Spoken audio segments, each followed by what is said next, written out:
to find the video button earlier. Welcome, Rajat. Welcome, Rajat. Hi, Yamini. Good to see Hello. you. Hi. Hello. Nice to meet you, Dr. Nice Kat. to meet you. So I believe we are ready to go. I'm waiting for the green light from Sandeep. Yeah, I think we have a quorum. Other people will join in. Those who are not on this panel, if you could just switch off your camera, then you will disappear, and then we can begin. For that, let me just say hi to Rajat. Hi, Rajat. Hi. Rajat, your voice is very low. Can you just increase your volume? 1 minute, yeah, okay. It's max. Is it better now? I'll speak closer to the mic. Yeah, I think if you speak closer to the mic, that'll help. You're on full volume. I'm on full, yeah. Okay. Okay. Yeah, Okay. I think it's probably a question of the mic, indeed. Yeah. Okay, I suggest we start, and maybe that can be dealt with on the sideline technically. I will try. Right. Okay, so let me start. Let me open the session and welcome again everybody. So my name is André Sapir. I'm a senior fellow at Bruegel. I'm also an economics professor at the Free University of Brussels, and I'm a former economic advisor to the president of the European Commission. So I'm really delighted that you're joining us for this second leg of our webinar on Europe and India, comparing approaches to global economic challenges, organized jointly by an Indian and a European think tank, Center for Policy Research in New Delhi, Bruegel in Brussels. And I'm also delighted to co-chair this four-leg webinar together with Ambassador Shamsaran, a very well-known figure, and a very distinguished figure, former Foreign Secretary of India, who has also served as India's Prime Minister's Special Envoy for Nuclear Affairs and Climate Change. After leaving government service in 2010, he was chairman of the National Security Advisory Board under the National Security Council. He occupies a number of responsibilities today on the board of a number of organizations. I should add that in 2011, he was awarded the Padma Bhushan, which is India's third highest civilian honor for his contribution to civil service. He's associated with the Center for Policy Research and is a frequent speaker and writer in the media on foreign policy, and his voice certainly carries a lot of weight, not only in India, but internationally.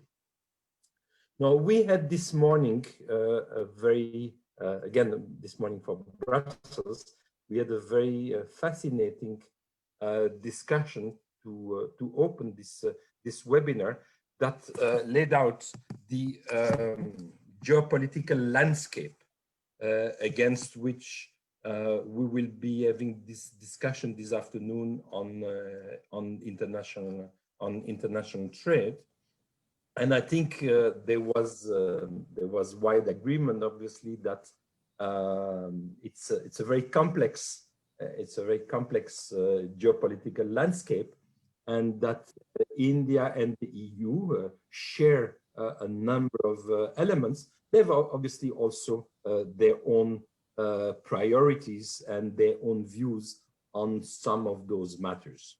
So it will be very interesting this afternoon for us in Brussels, for you the evening, to now zoom in into one of the economic issues that concerns us both and globally, international trade. Now, there have been many discussions, not always very fruitful, between India and the EU about a possible free trade agreement. But besides the bilateral discussions, certainly the international scene, the global scene on international trade is a rather hectic one. Already before the Trump administration, I think it's fair to say that the WTO was facing a number of difficulties with the Doha round that had become the longest negotiating multilateral round of discussion that had not yet reached a conclusion, and that I think most of us did not see where it was really heading. Then came the Trump administration, and I think that was really a severe blow to the system. First, because very clearly President Trump did not mince words about his disregard for multilateral institutions in general, and not only actually in the domain of international trade. And then came obviously the problems with the appellate body that had already started before the Trump administration, but to which the Trump administration contributed in I would say in a negative manner. Now today the scene is somewhat different. We are approaching the Biden administration, and President-elect Biden has indicated that he wants to revive both the membership of the United States in some of the multilateral institutions from which the United States had departed, but also in those to which it belongs, like the WTO. I think he's committed to revive the working and even the U.S. leadership in those institutions. Clearly, we are not going to erase very simply what had happened during the Trump administration, including the trade war between the United States and China that has spilled over into many areas. And I think that's why in our first session earlier today on our discussion on geopolitics, it was very much dominated by the conflict between the United States and China, and what does it mean for Europe and India? How do we position ourselves, not just in respect to those two protagonists, China and India, but in general on global issues that go much beyond even the four of us. Issues like climate are clearly, and trade as well, are clearly global issues. So I'm really delighted that we have a great lineup for this discussion on the trade relations. We will start with Ignacio Garcia Bercero from the European side. Ignacio is director in DG Trade at the European Commission, in charge now of WTO affairs. He has had also a long and distinguished career on international trade, joined the Commission in 1987, done his entire career in DG Trade.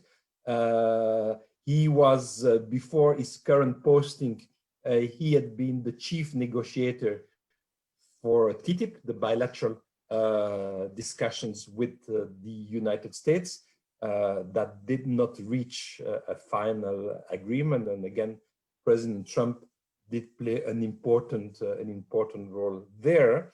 Ignacio had been earlier chief negotiator for other bilateral discussion. one that was a fruitful discussion in terms of leading to a free trade agreement with Korea, with South Korea. The other, as our Indian friends will remember, was indeed with India. And I'm sure at some point in this discussion, he will tell us maybe a bit of his experience then, and what does he think are the prospects for a future possible free trade agreement between the EU and India. But as I said, now he's in charge of WTO affairs, so his remit is really of a global nature. Ignacio has a law degree from Complutense University, sort of the leading university in Madrid, very prestigious place, and has a further master's degree in international law from University College in London. So Ignacio, let me give you the floor first, and then you will be followed by Rajat Kathuria, whom I will introduce afterwards. Ignacio, the floor is yours. Well, thank you very much, Andre, and it's a great pleasure to have the opportunity to discuss about the trade relationship between the European Union and India at a very important point in terms of the evolution of the global trading scene. If you don't mind, Andre, I would start my remarks by two comments which are more of a personal nature, but which I hope are of a broader interest to our discussion. Because during my career in the Commission, I had two opportunities to have a very active engagement and a very intensive discussion with India. And I have to say I have great memories of both of them. I joined the Commission as a young official at the time when the Uruguay round negotiations had just been launched, and I was actively engaged in the negotiations that led to the creation of the WTO during the critical years. And my recollection is that on all the important areas of the negotiation, India was absolutely critical in all the negotiating areas. And I would tend to characterize their position as being one of constructive leadership. They clearly have a huge influence among the group of developing countries in the GATT at that point in time. But I have to say that perhaps it was because of the political context. This was the time when India was also engaged in its own domestic process of economic reforms. My experience about negotiating with India at the multilateral level was always that we have here a partner that was constructive, that was actually ready to find ways forward to reach agreement, even on issues that were extremely difficult. And I can say as an anecdote that if you actually look into one of the more sensitive agreements that we reached in the Uruguay round, which was the agreement of disciplines on the balance of payments exception, an issue that was of great political sensitivity, the agreement that you see reflected was essentially negotiated between the European Union and India. Then we had to sell this agreement to the United States. India had to sell it to the developing countries, and it was the basis for the agreement that was reached multilaterally. Now, I'm saying that because if you actually look into how India has been positioning itself in the WTO, I have to say that India has developed, for a number of reasons, the reputation of being a particularly difficult trading partner. I mean, I still have my memories about when we worked in the Doha Ministerial Conference trying to conclude the negotiations to launch the DDA, and India was the last country opposing a consensus to launch negotiations. Now, the reasons why India has become a very difficult partner in the WTO is something which I think it would be useful to discuss further, and I will come to that in the end. But I have to say it doesn't correspond at all to my own experience, at least in those days when we were working together with India to see how to develop a multilateral trading system. My other experience you have referred to, between 2007 and 2013, I was chief negotiator for our free trade negotiations with India. This was, again, I would say, an extremely intensive process of engagement that we only decided to launch after we have had intensive discussions with India to understand that we have enough commonality to make this process succeed. And I have to say that there was a very, very active engagement. There was a lot of discussions at a very senior level. I have lost count about how many meetings we had at the level of the Director General of DG Trade and the Commerce Secretary to try to identify the landing zones for negotiations, including also quite a few political discussions, particularly when Kader de Gucht was the Commissioner for Trade. And we advanced the negotiations to a point in which we clearly identified that there were some areas where there were very significant differences between both sides. They had to do with studies, they had to do with services, they had to do with procurement, and they have to do with trade and sustainable development. Now, there were other issues, but these were the big issues on which we had substantive differences.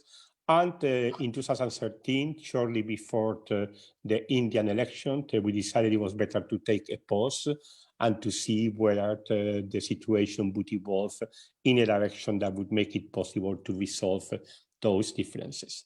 Now, I have not been involved in negotiations with India for quite some time, but when I talk with my colleagues, what I consistently hear is that the gap that we used to have in 2013, if anything, has become wider. And of course, as you know, India has also been engaged in other negotiations, but unless I'm wrong, India has not concluded any significant free trade agreement for some time. So that is the situation that we have now. I think that it is very clear that India is an extremely important partner for the European Union. It is important in strategic terms. And therefore, the question that we have in front of us, what does this mean in terms of our engagement in trade and economic matters? Now, at the last EU-India summit, it was agreed to establish a high-level dialogue that would be chaired by the Commerce Secretary on the Indian side and by the Executive Vice President for the Economy, Commissioner Dombrovskis, on the European side. We will have a meeting early next year. The date has not yet been totally fixed. And next year, there's also going to be a EU-India summit. So I think that the question in front of us is what it is to be done, what it is that could be a productive way for the European Union and India to engage in a manner which corresponds to the strategic nature of its relationship. Now, I will stop here if you want on a personal basis, although reflecting what I think is the view also from DG Trade. Now, when it comes first to bilateral engagement, I mean, quite frankly, I don't think it would be a very good idea for us to resume negotiations of a free trade agreement if we don't have any indication that those stumbling blocks that we face in 2013 can be solved. And the signals that we have received since then do not suggest that that's likely to be the case. The European Union has concluded ambitious trade agreements with other emerging economies. There's, for instance, our agreement with Vietnam. There's our agreement with Mercosur, which still needs to be ratified.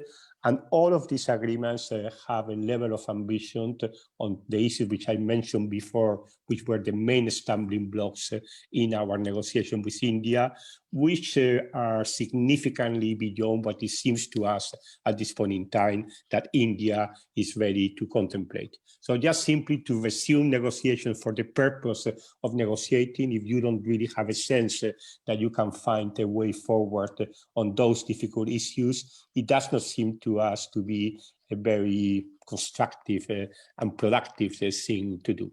Now, there have been some talks about a mini deal of the types that have been discussed with the US administration.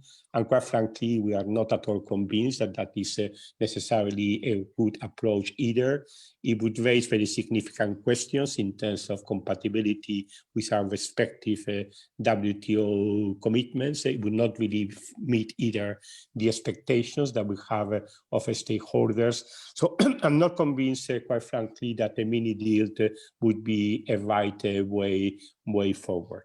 What can we do bilaterally? That's, of course, one of the issues which I'm sure there will be discussions when the HLD meets. One idea that has been put on the table is the possibility of negotiating an investment protection agreement. Now, there's, of course, a huge interest in terms of mutual investment relationship between India and the European Union. This is a big challenge. And as you know, we are negotiating and we are quite advanced in the negotiation of an investment agreement with China. So there could be an interest in seeing where we could negotiate on investment with India. We, of course, have been also in the process of modernizing the approach on investment protection. We understand that also India is revisiting its approach and has indeed terminated its bilateral investment agreements with member states. So there's potentially an issue that could be tackled at the EU-India level. So that's one potential avenue to explore. Another issue has to do more with regulatory issues. I mean, if you actually look into the evolving picture of trade, I don't think that the critical question that we are facing are necessarily tariffs. It's much more questions relating to how we are now going to regulate the digital economy, how we are going to be regulating and managing the climate transition. So these are issues in which India, as a democracy which has shared values with the European Union, you could see a scope to see to what extent we could have more active engagement on those regulatory matters. There's a lot of things which are happening in the region, and we are certainly interested in looking how we can engage in more active regulatory cooperation with countries in the Indo-Pacific. So that's something which we could see an interest in further exploring with India. By the way, this question about how to develop a more active policy of regulatory engagement and regulatory cooperation is likely to be one of the important themes in the new trade policy review that we are undertaking and the communication that we will be adopting next year on the new trade policy orientations of the European Union. But that brings me to the second issue, which is the one which I wanted to talk a little bit more in detail, which is the whole question about WTO. Now, as I said in the beginning, India is one of the critical players in the WTO. It is also a member of the G20. It is very clear that there's a lot of value and interest in the European Union and India being able to engage in a much more strategic manner on discussions on WTO reform. Going beyond repetition of our standard positions, I think we both know each other's standard position quite well, and entering into a more strategic dialogue to see where it is possible to have greater commonality of views on issues relating to the reform of the WTO. Now, we obviously understand that for India, the multilateral trading system is extremely important. So we would really want to be able to understand better the positions of India, and we will be interested in engaging in a more strategic dialogue on these matters. Now, let me just highlight what I think are the two critical issues that we are going to be facing in the WTO agenda over the next few years. The first one is, of course, the question: is it going to be possible to restore a functioning, binding dispute settlement mechanism in the WTO? We, of course, know that India is strongly supportive of the appellate body and has been very critical of the position that has been taken by the previous US administration. Now we need to see what signals come from the new Biden administration. We hope that there will be a signal coming from the Biden administration that they are ready to re-engage actively in the WTO, starting, of course, by supporting the appointment of the Director General of the WTO that has been supported by the broad membership, Dr. Nogosti Nikala, but also indicating that they will be ready to engage actively on seeing what changes need to be done to make it possible to proceed to the appointment of the members of the appellate body. So that is something that we agree with India to be a top priority in terms of WTO reform. One issue that, quite frankly, we have not been able to understand very well is why India has not been ready to join us and a very significant group of countries in entering into what we call the multi-party interim arbitration agreement, which is a way of ensuring that the system of binding two-step dispute settlement can be maintained until such time as it is possible to engage in a satisfactory negotiation with the United States. Now, we still think that it will be positive for India to give the signal of joining the MPIA. I think it will correspond to what we see as being their role in terms of leadership within the system, and it's not really very easy for us to understand why, contrary to other countries like China, India has not been ready to join in the MPIA. A second critical challenge for the WTO is how to modernize the rules of the WTO. Now, unless there is a way of modernizing the rules of the WTO, we fear that the WTO will basically lose its relevance.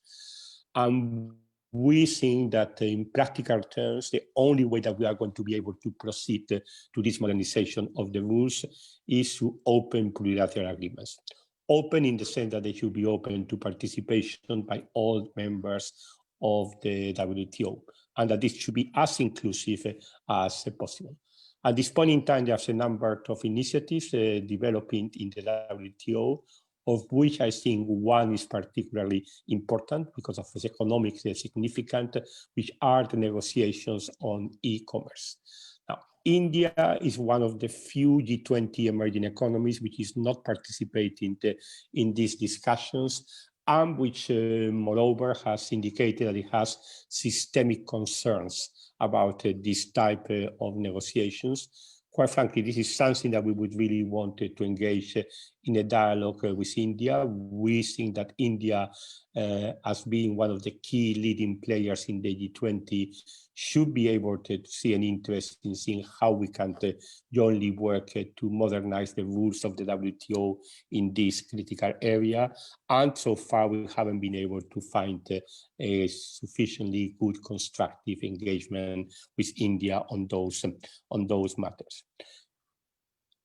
Another issue, which is not yet really in the agenda of the WTO, but where we suspect India is also sharing concerns, is how to deal with the question of the competitive distortions which are generated by the role of the state in the economy. Now, we are obviously not questioning the right of the state to intervene for legitimate policy reasons, but we are facing in a number of countries very active intervention by the state in a non-transparent manner, which significantly distorts competition, both in the domestic market and globally. I mean, to be clear, we have concerns about a number of Chinese practice, but it's not only China. It is a much broader issue, and we would be interested in seeing to what extent is India interested in working with other countries to see how the rules of the WTO could be developed on a number of areas, such as, for instance, on industrial subsidies. Now, that's an issue on which so far we have had relatively little discussion with India, and it's one of the other issues which we feel that if we can engage in a more strategic type of discussion, it would be interesting for us at least to understand each other's perspective, hopefully also to begin to identify areas of commonality. So I think I come down to the end of my time, so I think I will stop it here. Thank you, Ignacio. That was, I think, very, very clear, and we'll come back in the discussion about some of the issues that you raised, both about the bilateral and about the WTO issues. And thank you also for keeping to the time. So let me now introduce Dr. Katuria, who is the director and CEO of ICRIER, the Indian Council for Research on International Economic Relations. And since we are talking of personal involvement, let me also mention that I had an involvement with ICRIER many years ago, back in 1980, where I spent a couple of months at ICRIER in New Delhi, and resulting on a paper that was published on India and the Tokyo round. So this was just the time, you know, at the end of the Tokyo round and before the launch of the Uruguay. Obviously, remember with fond memory Dr. K. Bilal, who had been an ambassador of India to Brussels, and then became the president of ICRIER. So Rajat, I'm very, very happy to welcome you to our seminar today. You also have a long and distinguished career, both research, teaching, and management of institutions. You have a PhD in economics from University of Maryland after having undergraduate at St. Stephen College in Delhi, and a master's in economics from the Delhi School of Economics. You have had an involvement with the World Bank. You have worked as a consultant for many international multilateral institutions, including ILO, UNCTAD, and as I said, the World Bank, but also the Asian Development Bank. So you are and you have been on important government committees. So you are also a voice that counts in India. So we are very much looking forward to hear from you. What is the vision that you have about where India is standing, both on the bilateral relation with the EU and maybe above all on you know, the engagement of India towards the system, the WTO, as a system that needs all the friends it can have to rebuild its purpose, both on legislative and indeed on the judicial side. So Rajat, the floor is yours for about 15 minutes. Thank you, Andre. Thank you very much. And at the outset, let me thank Ambassador Saran as well as Yamini for having invited me here. I hope you can hear me and see the screen. We can see the screen. The voice is not perfect. The sound is not perfect, but we see the screen, certainly, and we hear you. So the sound is not perfect. Okay. Can you give me a minute? Let me see if I can.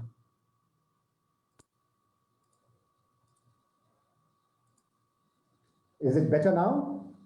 No? It's slightly better. But go ahead. Please go ahead. Okay.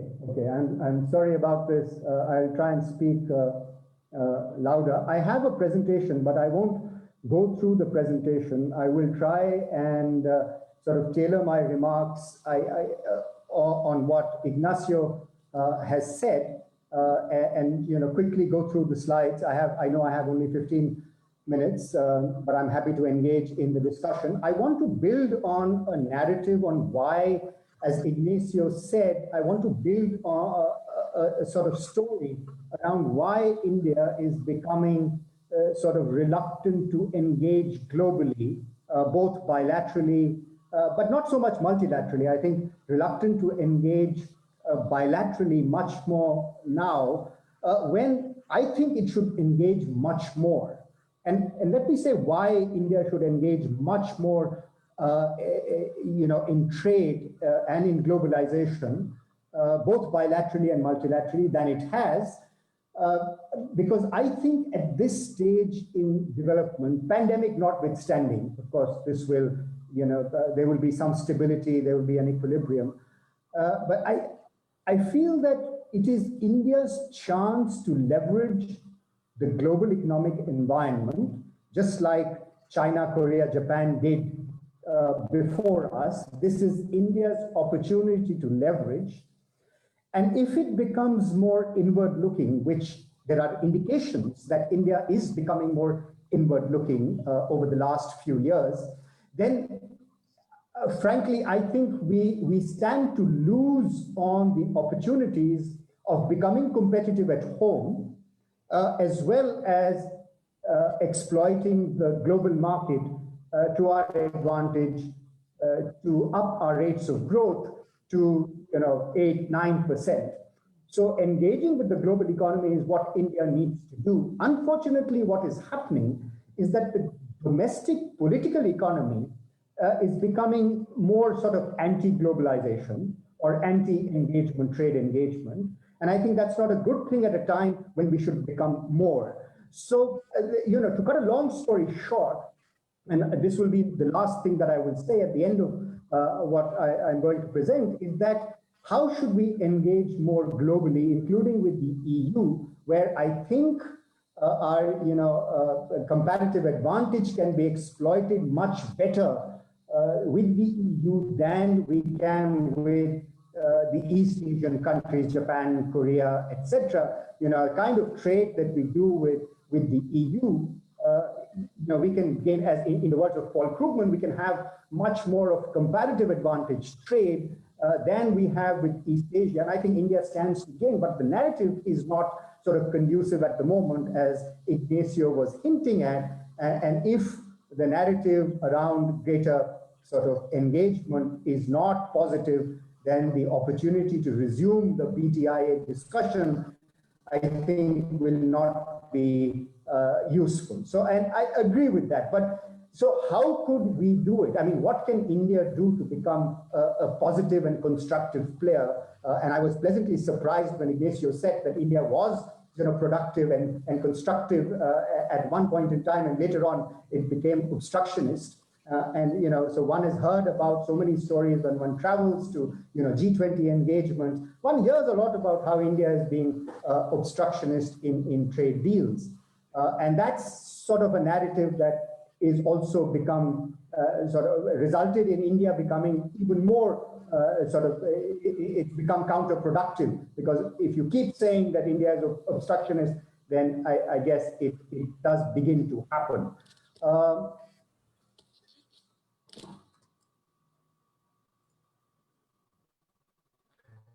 Before I go to what I wanted to say, let me just cut to my main points, which is that we are sort of very less integrated into global value chains.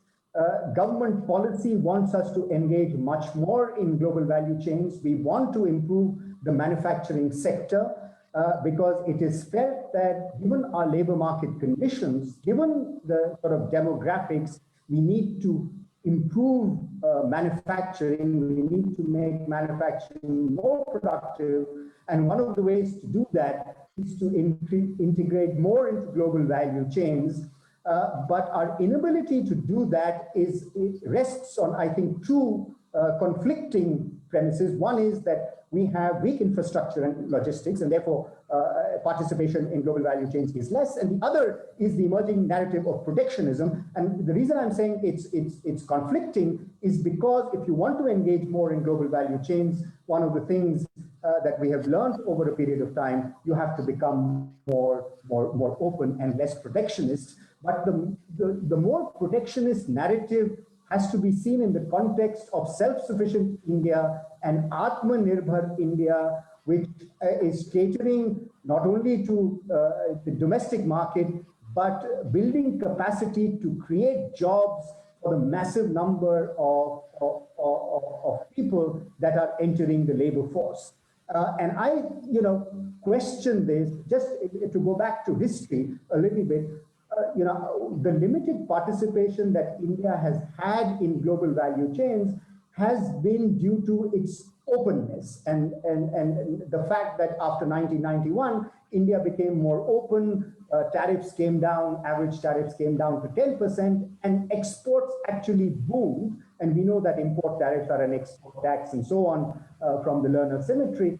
And I think that lesson was well learned, and we became much more open. But the last few years have seen that domestic value added content of our exports has gone up. And I think that's a good thing. But the reason they are going up is because sort of the more inward looking India that has emerged in the last 5 years, rather than the more competitive India that is adding more value at home due to what it is doing at home. And I'm happy to be challenged on this.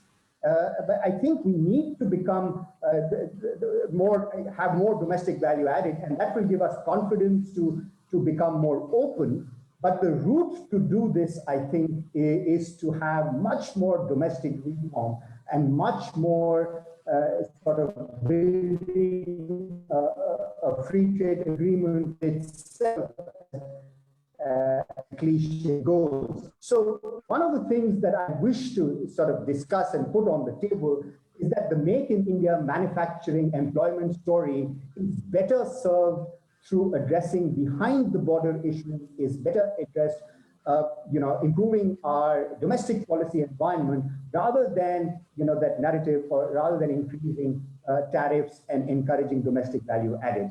I think there's been some success that India has enjoyed. And just to say that, the way China did it wasn't necessarily through trying to increase domestic value added from day one. They did the hard things right.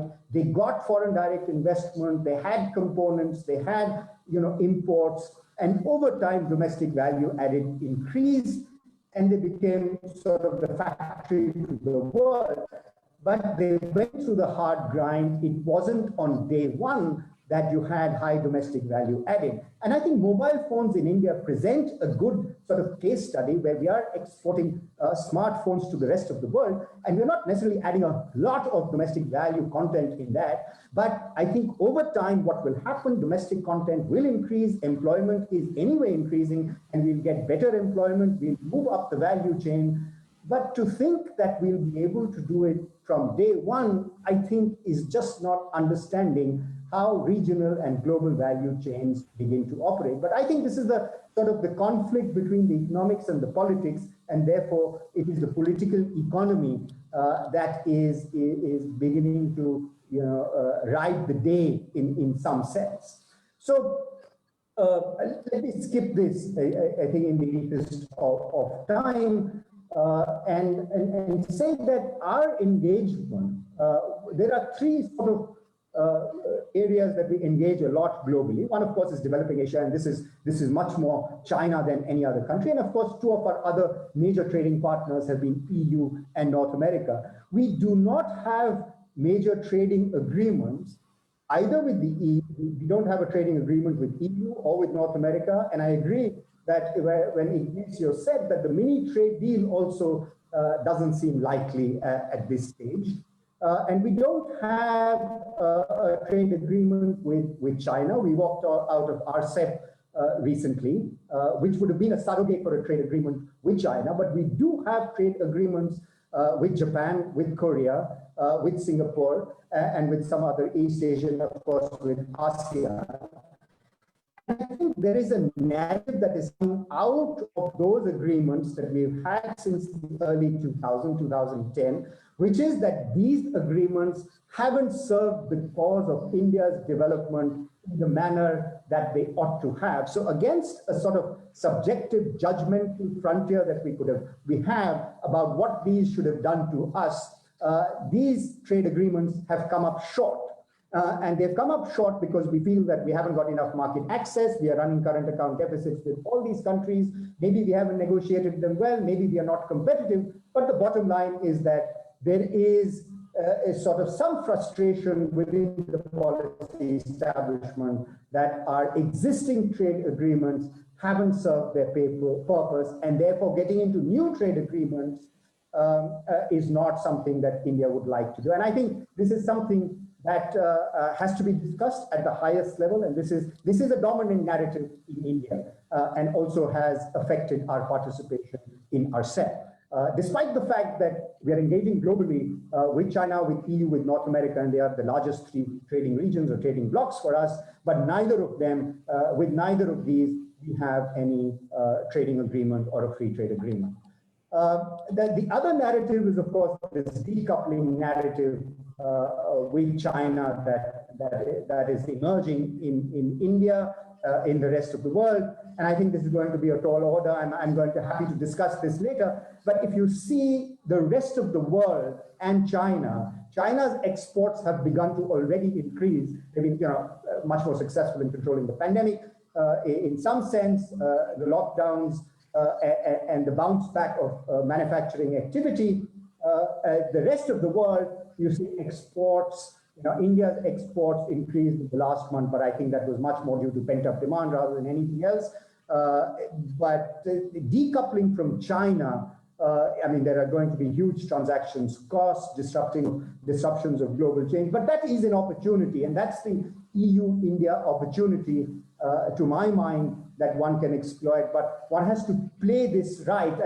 There has to be, I think, as Ignacio said, large narratives that need to be built up both within India and across India and the EU to be able to exploit this opportunity of decoupling that is emerging in the rest of the world. Again, I'm not going to India's competitive. I think one of the reasons of our reluctance to engage with the rest of the world, and I will try and say this through this slide.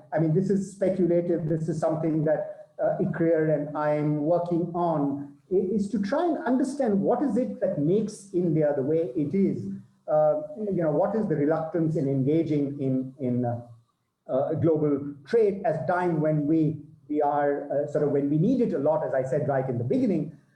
And I call it the possible trinity, which is that we can do domestic reform, we can do multilateral engagement, as Ignacio said, we can get into the tent of the e-commerce negotiations rather than be out. Whatever our objections to moratorium may be on taxes, on tariffs, we can be inside rather than outside and negotiate rather than be outside. So I think we should engage much more in multilateral. So domestic reform, multilateral engagement, domestic reform and FTAs for India can go together. And I say this much more from a political economy perspective. There was a time in India, I think in the early 2000s, when the WTO came about and we signed the IPR regime in the WTO, was that we first committed to multilateral engagement, we first committed to WTO, and then we did the domestic reform at home. Now, I'm not saying that this is going to be possible using our multilateral or bilateral engagements for initiating difficult domestic reform, but this is something that has been done in the past. And if there is some difficult domestic reform that needs to be done, maybe there is a leverage through our international engagements to be able to do that, to lock in that liberalization at home. I understand that the political economy at home today is difficult to do that, but there is some feedback loop that could work in this area. The other, of course, is to do wholesale domestic reform. And all this is our reluctance, as Ignacio said, our reluctance to do e-commerce, our reluctance to, for data privacy and cross-border data flows has much more, I think, to do with what's happening at home. Once we get our personal data protection bill in place, once it's out, I think the ability to then engage multilaterally or bilaterally will increase and will be much more. Once we have our domestic reform done, whether it's agriculture, whether it's subsidies, moving through production-linked incentives, then I think India will become much more open. But the problem in India has been that domestic reform has been politically difficult to do. So once, at a time when you want to exploit globally, exploit global markets, and domestic reform is politically difficult, what I'm putting on the table is not to give up everything and say we'll do it from the outside, but to create some sort of a negotiating mechanism by which we have a phase-in of our multilateral and bilateral engagement, phase them into domestic reform while domestic reform begins to happen parallelly. Otherwise, given the domestic economic environment, I'm finding it, as Ignacio said, I find it really hard to imagine that India will take its rightful place in the WTO or in bilateral engagements where the domestic narrative is quite anti-global and turning inward. So that's what I think. It has to be a combination of both domestic reform and engagement bilaterally and multilaterally, and with an open mind. Even if we have to reject what is happening at the WTO in e-commerce and in TISA or even in the ITA, we should be in the negotiation rather than out of it. And the last thing I would say is that what are the opportunities for India and the EU? I think there are a lot of opportunities. Ignacio has pointed them out. I think one of the major opportunities is in sort of the sustainability agenda. I know one of the reasons why India-EU bilateral negotiations, this whole issue of standards and competition policy and state-owned enterprises and subsidies, etc. So those are live issues. But I think the sustainability agenda, the urbanization agenda between EU and India, I think that has a lot of promise, given that there can be private-public partnerships, there can be technical assistance, there can be foreign investment in these areas that can come in. And India, as you know, India is going to urbanize at rates which are unprecedented. We're going to, by 2050, we will have 80% more buildings than we have today. So our urbanization agenda is going to be massive. And I think European Union, given its sort of expertise, technical expertise, given its cities, given its renewable expertise, there is a whole avenue of collaboration there that can happen. The second area, I think, where collaboration between India and EU is waiting to happen is on this in data flows, cross-border data flows. I think what has happened in the past is that a lot of Indian companies have gone to the European Union to serve the European market, whereas this can be done more efficiently in India. But given India's data protection, given that our laws are still not firmed up, I think once they are, there can be much more engagement on data flows, which can be cost-effective, done while those companies are still located in India. So I think that is another area of engagement between India and EU where I see a lot of promise. And of course, innovations on 5G and AI, something that was talked about in the summit as well. So let me conclude, Andre, by sort of agreeing with a lot of the things that Ignacio has said. And I think India's reluctance, if you put it in context, to engage, and Ambassador Shamsaran has written about this recently in RCEP also, and saying that we should have been in there rather than out. Even if we wanted to sort of disagree, we should have been in there and phased in whatever we wanted. But it's unfortunate that we are out. And I think a lot of India's reluctance to engage globally has been, I think, premised on a domestic political economy. The lack of confidence, I think, goes with it.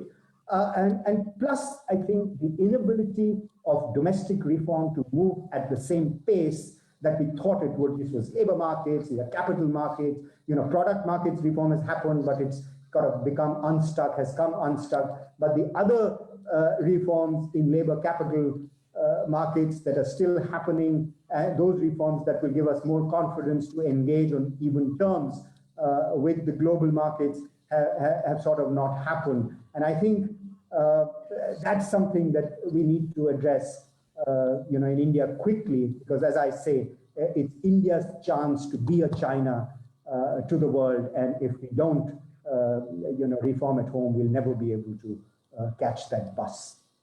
So I'll stop here, Andre. Thank you for listening to me. Thank you. Thank you, Rajat. That was also a very interesting discussion. I noted that quite a lot of your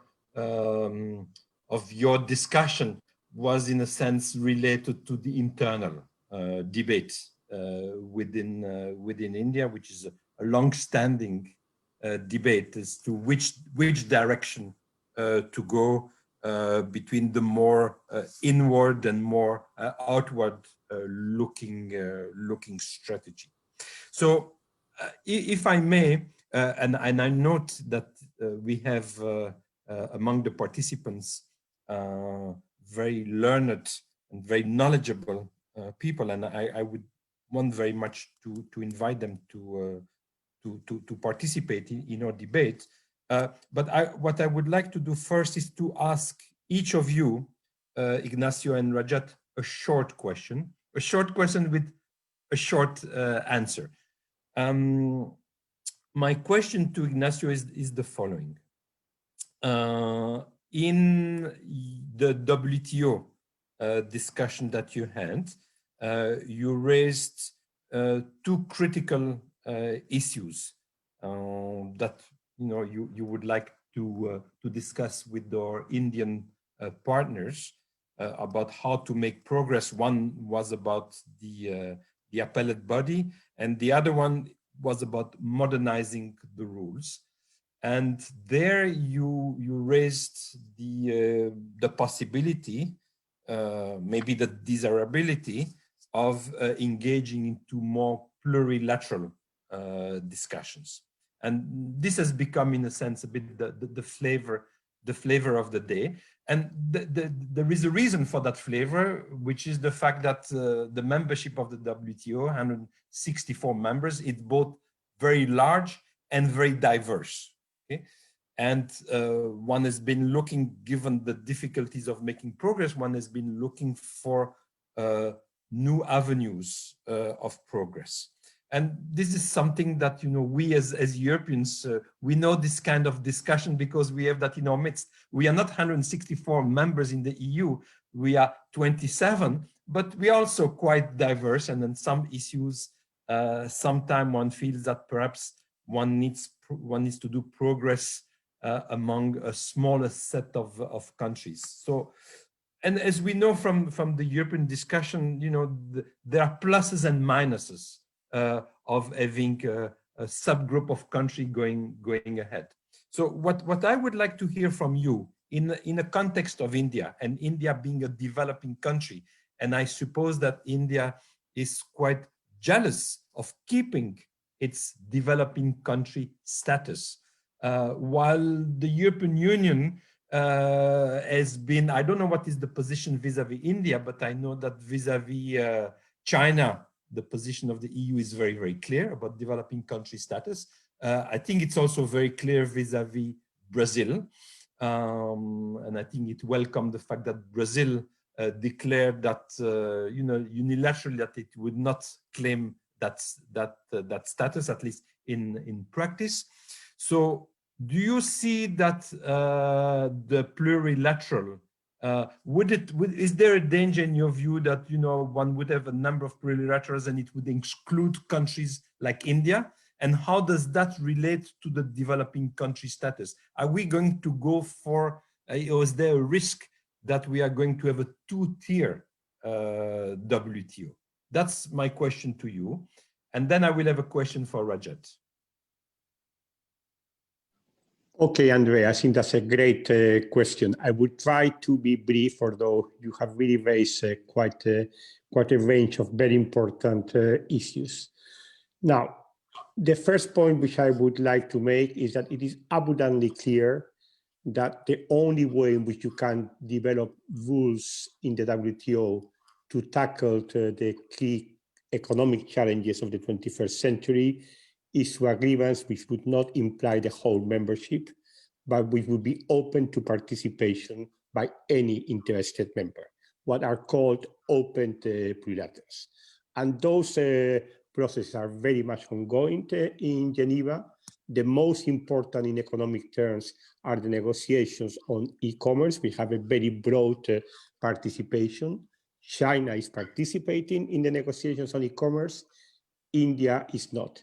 Indeed, India is one of the 2 G20 countries which is not participating in any of these open plurilateral negotiations. And I think that's a political choice for India. I think that Dr. Vajav, in my view, he made an excellent argument why it would make sense for India to participate, to influence the shaping of the rules, and then to take at the end of the process a decision where they wanted to become a member or not. I understand that the key question is, of course, the articulation between international negotiations and the domestic process of reform. That is the key political question for India. From my point of view, participating in the negotiations of an open plurilateral gives you the opportunity to shape the rules, and at the end of the day, to decide whether you consider that it makes sense for you to participate, that if certain domestic reforms still need to be completed for you to be able to fully subscribe the commitments you may, for instance, ask for the transitional periods. And by the way, we have always made very clear that when it comes to the issue of a special and differential treatment, we understand that a country like India could very well claim that on certain issues it needs a transitional period before certain commitments are undertaken. We are not saying that all the commitments need to be accepted from day one. If on certain issues the process of domestic reform is still ongoing, if there are capacity constraints, there's always a possibility of discussing the issue of transitional periods. So from my point of view, this is a clear choice by India, because if India does not participate, in my view, what is going to happen is that the rules are going to be developed without the input from India. And if India tries to prevent those agreements being incorporated into the WTO, that would be even worse, because at that point in time, India will become responsible for the fact that certain issues would need to be done outside the framework of the WTO because of certain countries not blocking the possibility of this being integrated in the WTO framework. So I really hope that this is an issue that we can discuss more thoroughly with India. I understand that the politics of the WTO is always complicated in India, and that might be also one of the reasons why on certain questions the position of India appears difficult. But I really hope that this is one of the issues that India as a G20 country is ready to reconsider. And our view on the issue of SDT is that in the case of India, this is something that needs to be analyzed on a case-by-case basis, taking into account what is India's competitiveness position on the particular area which is being negotiated. India is not China. I think clearly it is an important difference between the level of development, the global economic weight of India and China at this point in time. I mean, we would find it very difficult to imagine any area where China could claim a special and differential treatment. In the case of India, I think it's much more of a case-by-case discussion, depending on what is the particular situation of India on the issue which is being discussed. Thank you, Ignacio. That's a useful clarification. A short question for Rajat, and again, a short answer if possible. At the end of your presentation, Rajat, you spoke about RCEP. And, you know, I think for the benefit of the European participants, as myself, I think it would be very useful for us to get a feel as to, number one, why did India, personally to my surprise, why did India first join the RCEP process? I never imagined that India would do so, but then it did join. And so I'd like to understand why join. And then equally to my surprise, having joined the process, then it left the process before the end and was not part of the agreement. So to me, it was, you know, twice a surprise. And if you could sort of enlighten us a little bit on that, I think that would be very useful. Rajat? Thanks, Andre. I wasn't a part of, so what I have to say is what I saw from the outside. And I think India was very much till the very end, I think in November of 2019, I think there were statements that were coming out at the highest level that India was going to be a part of RCEP. I mean, there were a couple of demands that India had about the base date and the phasing in of the tariffs reductions. And I think all those was something that were going to be negotiated. Until the very end, what was visible from the outside was that India would very much, if these concessions were granted, India, and it seemed that the concessions of the base date and phasing in of the tariff liberalization, if these were granted, India would very much be a part of the agreement. And to my mind, what happened, I think there were cold feet, I think, on the part of government, recognizing, I think, the huge domestic impact that they thought, political impact that would happen ex post, given the environment that the growth rates had begun to fall. Even before COVID, I think India's growth had gone down from about 7-8% before that. It had come down to less than 5%. We were about 4.2% at that time. And I think engaging in a free trade agreement where the dominant narrative in the Indian market was, we are not signing a free trade agreement with ASEAN or Korea or Japan. The dominant narrative in the Indian market is we are signing a free trade agreement with China. RCEP was seen as a surrogate with China, and the impact exposed on manufacturing, especially in India, where India is trying to promote Make in India, create jobs. I think that sort of prompted the political rethink on joining RCEP. Of course, agriculture, Australia and New Zealand may have played a role, but I think it was dominantly China. And this was as you know, that this was before our border tensions with China had emerged in the recent years. So I think declining growth and a political rethink on ex-post effect of signing RCEP, especially on manufacturing and seen as a surrogate with China, and a declining domestic economic environment. I think these were the reasons why I think, and if you ask me whether are we likely, it's open for us to join RCEP. Are we likely to join RCEP in the future? I think it will be extremely difficult given where we are today to become part of. And that I think is unfortunate that we are not in there trying to influence. Thank you. Yeah. Okay, thank you. Thank you very much. So I understand that Ambassador Mukhopadhyay, Gautam, raise a question, to pose a question to the two speakers. Please. Am I audible? Yes, you are. Please go ahead. I actually think that Ambassador Shyam Saran had a question before me, but with his permission, I can launch into my question. So I'd like to build upon, a couple of takeaways, both from the last session and this session.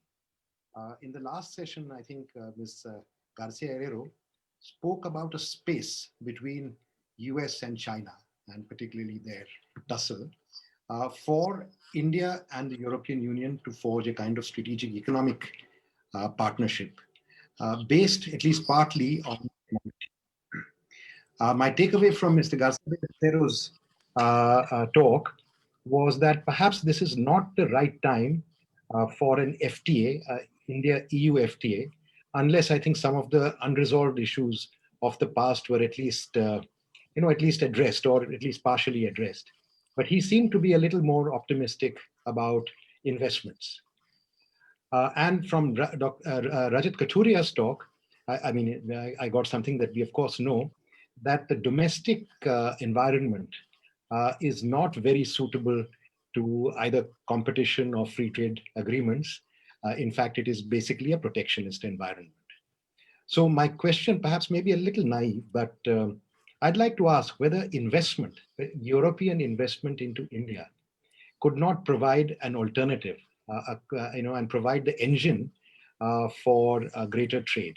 In other words, European investment in India, particularly in high technology, using also Indian, Indian talent in the process, which is something that was also, I think, hinted by Dr. Kathuria. And that then could be the engine for a trade-led, for a trade-oriented growth. So an investment-led approach to trade.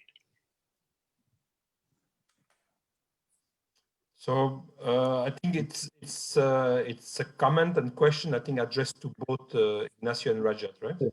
Whether this could be a viable strategy. Yes, thank you. Ignacio. I think it's a very worthwhile proposition. I think it would be important that we are pragmatic. I mean, we tried during a long period of time to see where we could negotiate a free trade agreement, and I don't think we should enter into any blame games. For whatever reasons, it did not really work politically. At the same time, it is clear that we have a strong strategic interest in having much closer economic interaction between India and the European Union, and that attracting investment can be the dominating theme about how India and the EU could become more closely interconnected. And if you actually look into what are the drivers of investment, it's not going to be so much the issues related to tariffs. Is going to be much more, do we have in both places the right regulatory environment for investment? Do we have the necessary legal security for the investment? Which is why the combination of the negotiation of an investment protection agreement, which is something that doesn't need to be hugely complicated. It's not a negotiation that has to take 6 years. It's something which could be done if both sides politically want to do it relatively rapidly, is an intensification of our regulatory engagement on the critical issues relating to sustainability, on the critical issues relating to the digital regulation. You have mentioned artificial intelligence, data privacy. That kind of engagement, in my view, could be economically quite meaningful and also create the climate of political confidence that could facilitate further steps in the future. Together, of course, with cooperation in the WTO, because I still think that India should really play a constructive leadership role in the WTO. And I think that if we had more strategic engagement, it should also hopefully help us to be better partners when it comes to the WTO agenda. Thank you, Ignacio. Rajat? Thank you, Ambassador Mukhopadhyay. I think absolutely.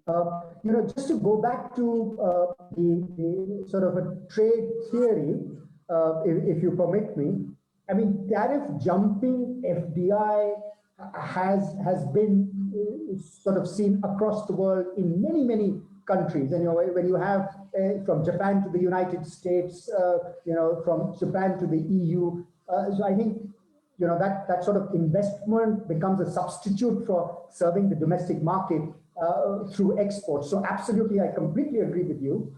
But I think one of the things that may sort of inhibit, or I wouldn't say it will inhibit it, but constrain it, is that once you get investment in and you want to procure inputs through your global value chains and components, for example, and you see tariff walls, then it becomes that much more difficult to be competitive, which is the point I made. If you want to become more global value chain oriented, then I think it's better to improve the domestic environment and let in components and then move up the value.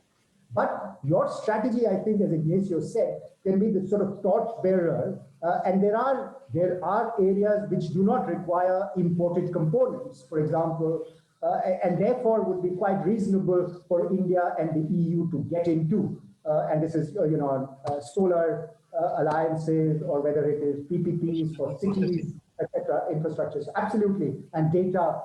And I think we can use the comparative advantage that India has in technical skills to be able to engage with the European Union. Of course, labor has been a bugbear between us, services trade, Mode 4 has been a bugbear between India and the European Union. Hopefully that can be addressed in the discussions as well. Thank you. Sham, did you want to come in at this stage?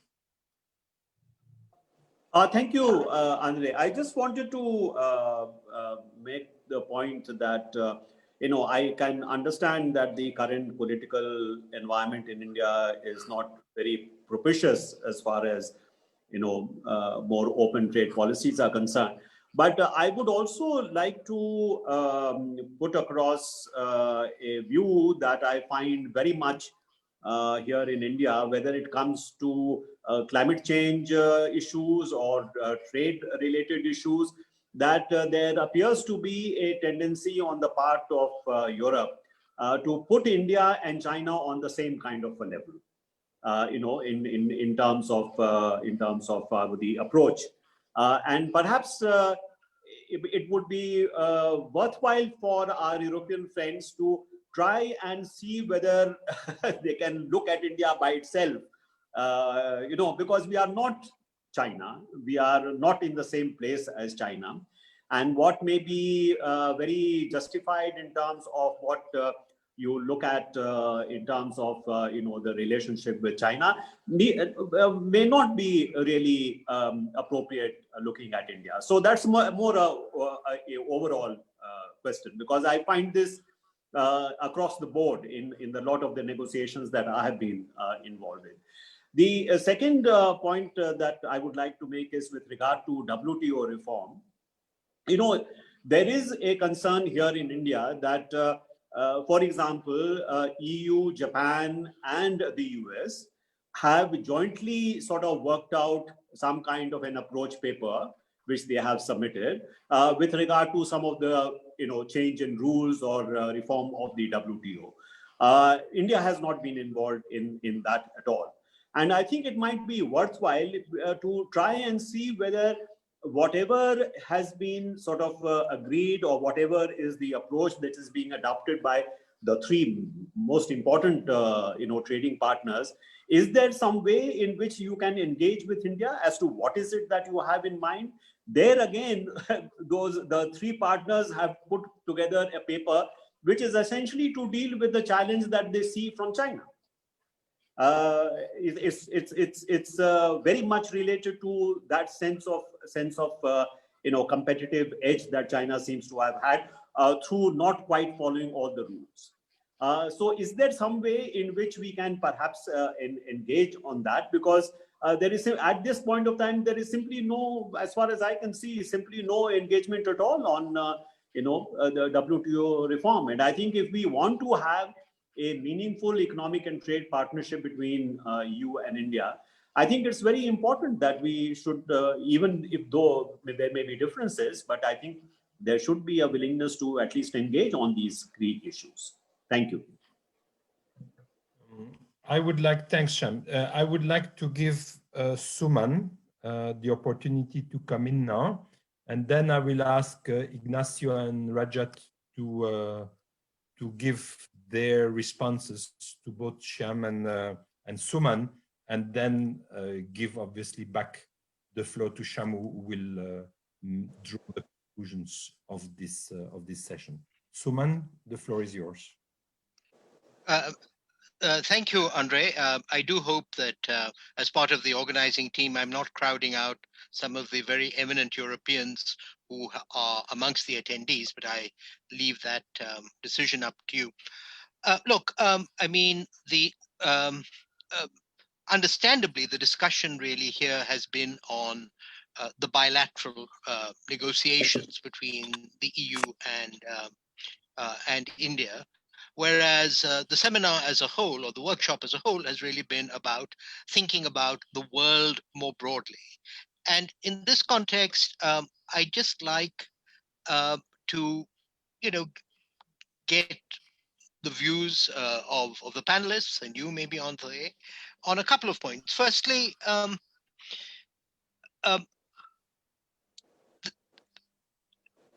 there is this sense, well, let me start from a different point. Again, I was interested in what Ignacio had to say about India's constructive attitude at the time of the Uruguay round. And let us remind ourselves that India and Japan, were convinced multilateralists all the way through. And let us also be aware that much of the integration of Asia took place under multilateral disciplines. It did not take place under FTAs. So our external affairs minister is basically arguing now that, as it were, free trade is passé, that basically it is now all negotiated trade. And also, when one reads statements coming out of the EU, it is about level playing fields, it's about fair trade, it's about high standards.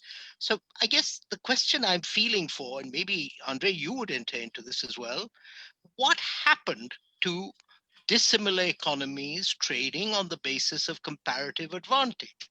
It seems as though it's either a question of blocks or it's a question of smoothing out all of the basis for, as it were, liberal trade. So is that actually the world that we are in? Is that the world that the EU wants, which is that trade becomes a matter of bilateral negotiation rather than comparative advantage? Thanks.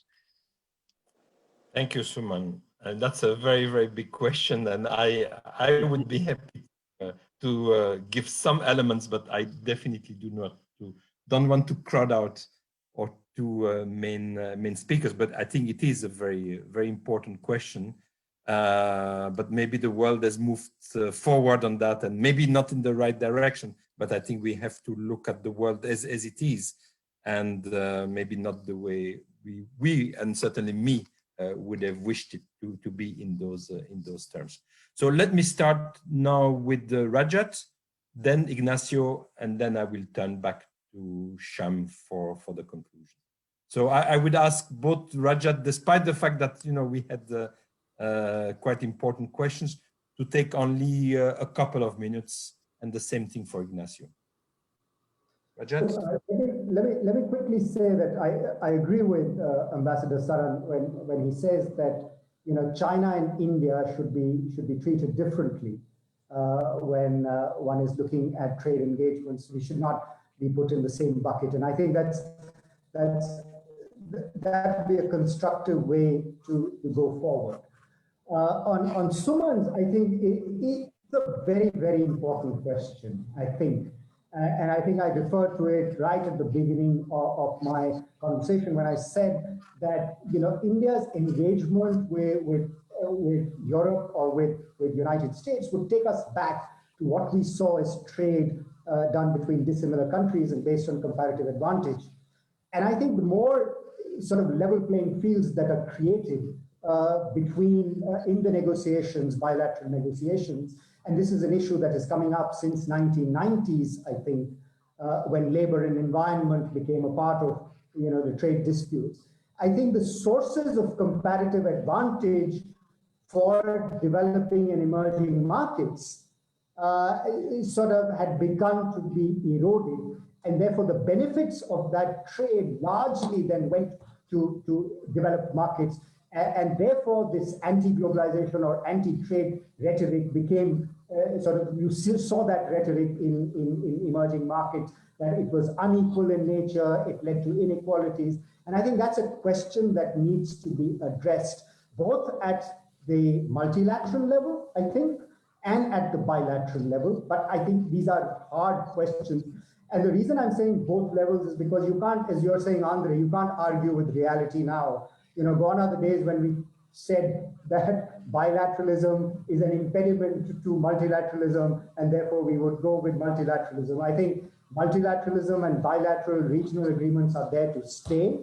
How can they be made more equal for emerging countries, for developing economies like India? I think is an important core issue that needs to be addressed. Agreed.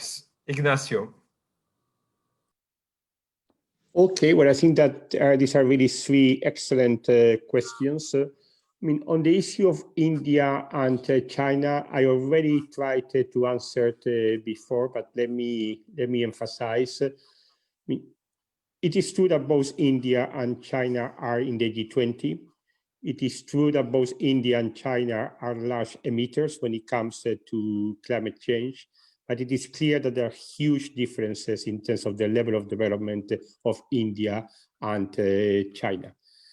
I can only talk for trade negotiations. I'm not going to talk about other international negotiations. But when it comes to trade negotiations, for us, it is very clear that a country with the weight in the system, with the level of development of China, cannot really claim a special and differential treatment in a trade negotiation. In the case of India, as I said, it really depends very much about what is the particular issue which is being discussed. If we were going to be discussing, for instance, tariffs in the pharmaceutical sector, where frankly India is very, very competitive when it comes to trade in pharmaceuticals, and I would expect India to take full commitments. When it comes to other areas, I think it's much more a question of looking what is the competitiveness of India and what are the type of transitional periods that will be appropriate to take into account in that particular context. But I certainly think that we cannot equate India and China. They are quite clearly different, objectively different situations.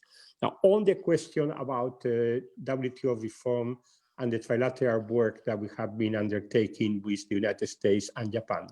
Now, this was a work that we undertook very much looking into the question about how to ensure a level playing field in relation to interventions by the state that distort competition.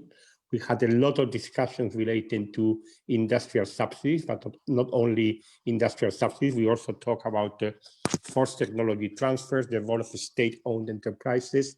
And I would totally agree that this is something on which we should be able to engage with India. I mean, one of the things that we would hope to convince the Biden administration is that we should certainly complete this work that we have started to do trilaterally, but that we should very soon outreach to other countries to discuss the ideas and to see what is the degree of commonality that we can find.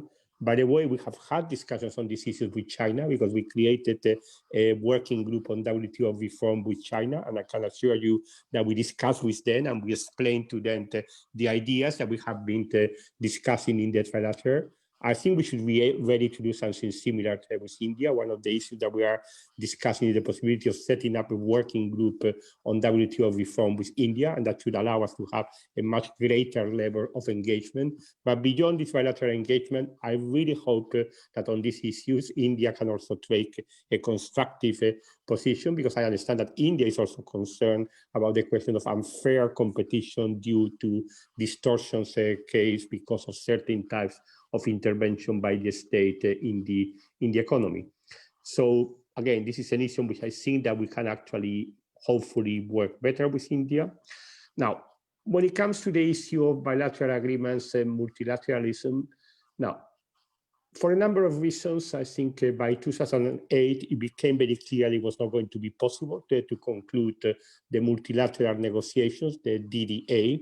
And all countries at that point in time became much more actively engaged in bilateral negotiations. There has been a reality in Europe, there has been a reality in the United States, has been a reality in India, has been a reality in Japan, has happened all over the world. Now, we have now reached, however, a point in which if we are not careful, there's a real risk of the multilateral system losing its relevance. And I think India, the European Union, and many others would very much lose because of that. And that's the reason why we, at this point in time, are going to give top political priority in trade policy to what can be done to try to restore the credibility of the WTO as a negotiating forum, how we can try to return to the functioning binding system of dispute settlement. And I hope that India will be engaged in that. But let's be clear, the only way that we are going to be able to restore the credibility of multilateralism is we are pragmatic, and we understand that in an organization with more than 160 members, you cannot progress on the basis of single undertakings. You need to progress area by area on the basis of variable geometry type of architectures. And that's what I hope that we can find a better understanding with India about how to make the WTO, again, a relevant negotiating forum. Very well. That's an important endeavor, not just for trade negotiators, I think for all of us. And I think indeed a priority. So Sham, I give the floor to you now to Thank you. draw this to a conclusion. Thank you, Andre. I think it has been very instructive, taking part in the 2 sessions we have had today, because I think in the first session we were at a somewhat higher level, looking down, and now we are at the ground level, trying to look up somehow. And I'm not quite finding where these two can meet, but that's the complicated reality that we face. I would just like to first of all welcome any opportunity that there may be for example, of EU and India engaging very seriously and perhaps intensively on the issue of WTO reform. Because whatever may be the differences between the two sides, one thing is very clear, that multilateralism, multilateral approaches is something to which both EU and India are committed. I don't think you will find any disagreement in India with the view that a rule-based multilateral order is in fact preferable to having to deal with just the bilateral agreements. So multilateralism is something on which at least in principle both sides are committed, and therefore if there is a opportunity for a more intensive engagement on this, it would be really worthwhile. Second is that I think we need to get away from some of the kind of prejudiced views that have come about over the last several years. One is that India is always a naysayer. India stands in the way of trying to reach sort of agreements. And the Indian view is that we are constantly being asked to sacrifice some very, very vital interests that we have, for the sake of some agreement. And as I said, this is something that needs to be recognized, that at least the perception in India is that we are constantly being put on the same level as China, and then the pressures on us keep on increasing. It's not only in the case of climate change, where of course I have had to deal with that very, very personally, but I think this goes. This is something which is there in other fora as well. So I think if we can, at least both sides can put aside some of this entrenched view of each other, somewhat negative, then I think it might be easier to try and reach a common ground, because at least there should be a willingness to see, if India is taking certain position, where is that coming from? I don't think there should be a sense that India is saying no for the sake of saying no. There must be a reason why there is a certain position being taken. And I think if there is a willingness to at least see, not necessarily agree, but to see where this is coming from, that might be helpful. And I would make the same plea to the Indian side, that if the European Union is taking certain very strong positions on certain issues, where is that coming from? So I think this is something which can open the door to a much more productive engagement. So this has again been a fascinating, fascinating conversation, fascinating interaction. Even though I don't think we have managed to sort of square the circle, as it were, in this case, but I think it has opened the door to perhaps much more productive conversations going forward. Tomorrow we will have an equally challenging session, which will be on climate change. And that too, I think, is an issue where we might find that it's not always so easy for the two sides to come to a common position.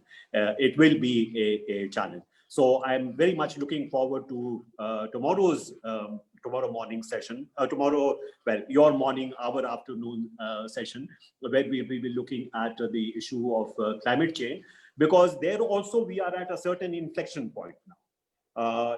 With the Biden administration, John Kerry having become, the special envoy for climate change, there is going to be a kind of a momentum to the negotiations on climate change. And I can tell you that there is a degree of apprehension on the Indian side as to whether or not, once again, it might become, sort of find itself in the crosshairs, say on things like the use of coal. So very important that this is also an issue where we need to have a very frank and hopefully a much more productive conversation. So with that, let me thank my co-chair, Andre, for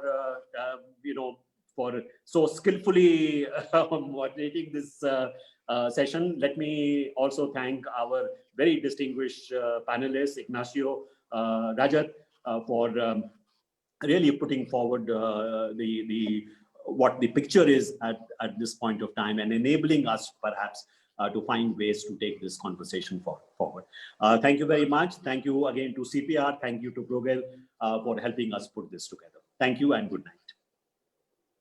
Thank you, Sham, and thank you, everybody.